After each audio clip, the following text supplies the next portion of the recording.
fuimos hasta la sede del Congreso esta tarde para buscar la palabra de algunos de los senadores, de los 18 específicamente. Hablamos con el senador Eduardo Peta, quien también se mostró sorprendido, valoró la postura del presidente Cartes, pero dijo que en realidad esto nunca debía haber pasado, no se debía llegar hasta esta consecuencia, y se reafirmaron en que no van a participar en la mesa de diálogo convocada también por el presidente Cartes el día de mañana, y que espera que el Fernando Lugo tome el ejemplo del presidente Cartes y también retire su intención de candidatarse a la presidencia en el 2018. Esto es lo que nos decía el senador Peta.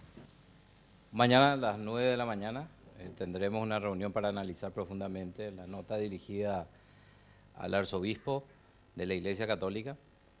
Consideramos que dentro de todo, en un análisis así muy personal, te diré que es una expresión de voluntad de parte del presidente de la República de desistir de su ambición para ser candidato a presidente. En realidad está desistiendo de algo que está prohibido por la Constitución.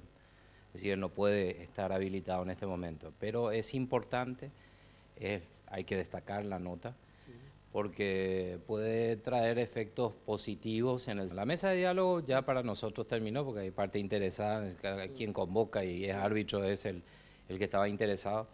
En consecuencia, esa mesa de diálogo para nosotros ya lo damos por descartada y esperemos que la misma actitud pueda adoptar Fernando Lugo, aunque tarde, pero podría ser muy oportuna una posición de Fernando Lugo sobre este tema y que pueda llevar a una mesa de diálogo con una agenda país que pueda permitirnos el desarrollo. Lo que decía entonces el senador Peta, mañana no van a asistir a esa mesa de diálogo, sí piden que se pueda realizar una mesa de diálogo amplia que involucre a todos los sectores del país. Allí sí asistirían y también van a aprovechar la presencia de autoridades de la OEA para pedir una mediación internacional en este tema. Muchas